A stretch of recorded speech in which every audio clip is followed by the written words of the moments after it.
তো এখন দেখতে পাচ্ছেন যে আমাকে, হ্যাঁ, তো এই যে আমার সামনে যে ভাইয়াটা আছে বিহাইন্ড দ্য ক্যামেরা, আমাদের কেমনে পরিচয় সেটা বলেন। বলতেছি বিহাইন্ড দ্য ক্যামেরা যে ভাইয়াটা আছে শামস ভাইয়া, তো ওনার সাথে আমার পরিচয়টা হয়েছে আমি একটা এয়ারপোর্টস প্রো 3 নিছিলাম রাতের বেলা।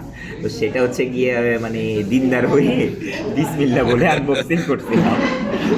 তো ভাইয়া হচ্ছে ভিডিওটা এটা এনে আমার চোখে পড়ে গেছে। আমি যে সোশ্যাল মিডিয়াতে দিছে, দেওয়ার পরে হচ্ছে আমার ছোট ভাই আমাকে ভিডিওটা পাঠাইছে। তা আমি যে কমেন্টে মজা করছি এমনি ভাইয়ার সাথে, কিন্তু ভাইয়া ভাবছে কি যে আমি মনে অনেক কষ্ট করছি। অ্যাকচুয়ালি কিন্তু না, ভাইয়া আমার সাথে মজা করছে, আমি ভাইয়ার কমেন্ট বক্সে যে মজা করছি।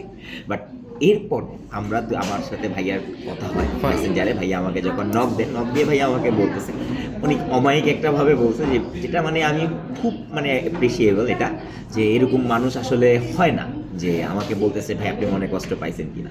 বাট এটা কিন্তু অনেকে বলে না, অনেকে এসে গালাগালি করে, এই করে সেই করে, বর্তমান জেনজির পোলাপান যেগুলা করে। বাট ভাইয়া মোস্ট, তো জেনজির পোলাপান যেগুলো করে আর কি, ভাইয়া হচ্ছে অমায়িক একটা মানুষ। মানে লিটারেলি উনি আমাকে এসে বলতেছে যে মানে অন্যরকম। তো এই যে দেখেন আমার এখন ভাইয়ার সাথে বন্ডিংটা কেমন হয়ে গেল, একটা ভাই ব্রাদার, একটা বড় ভাই পেয়ে গেলাম আমি চিটাগাঙে অনসেগে। আমি একটা নিজের ভাইয়ের মতো ভাই পেয়ে গেলাম। আর হচ্ছে গিয়ে ভাইয়ার সাথে যে এখন আমি আর ভাইয়া একসাথে আছি, এই যে আমার বড় ভাই আপনারা দেখতে পাচ্ছেন, আর এই যে আমি সেই বিসমিল্লাহ বলে আনবক্স করা। হ্যাঁ, ভাইয়াকে তো সবসময় দেখেন, ফেমাস মানুষ, হাবিব তাসকিরাজ, অ্যাপেলেক্স, ইচ অ্যান্ড এভরিথিং।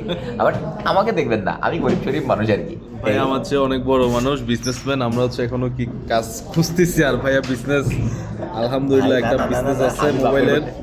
আমি এক কথাই বলি, বাপের হোটেলে খাই খাই ঘুমাই আর ঘুমাই থাকবো। আর এখন হচ্ছে পিৎজা বার্গে।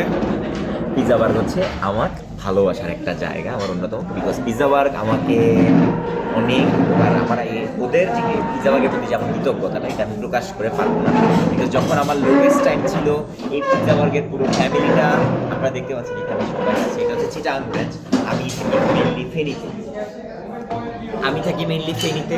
বাট পিৎজা বার্গ একটা টাইমে যখন আমার লোয়েস্ট টাইম ছিল, যে আমি খুবই মানসিকভাবে বিধ্বস্ত ছিলাম, এই পিৎজা বার্গ আমাকে দ্বিতীয়বার আমার মুখে হাসিটা আবার এনে দিয়েছে, আমার ডিপ্রেশন থেকে বের করেছে এই পিৎজা বার্গ। তো এই পিৎজা বার্গের প্রতি আমি আজীবন কৃতজ্ঞ থাকবো। প্রত্যেকটা মানুষ এখানে বলতে গেলে আমার আপন। এখন এই যে আমার শামস ভাইও আমার আপন হয়ে গিয়েছে। That's call A boys bonding. আমরা মেয়ে মানুষের মতো চুলাচুলি করি না।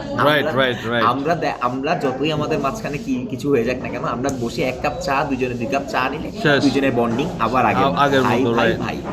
মেয়েদের তো মানে শুরু হলে শেষ নাই। ওরে আল্লাহ, ওরা তো এই যে চুল এভাবে একবার টানবে, এভাবে একবার টানবে, টেনে টেনে শেষ করে দেবে। আমরা নাম মেনশন না করি, ফেসবুকে তো দেখি এই যে কাপড় ব্যবসায়ীরা যা করে। ও আল্লাহ, বাদ দেন।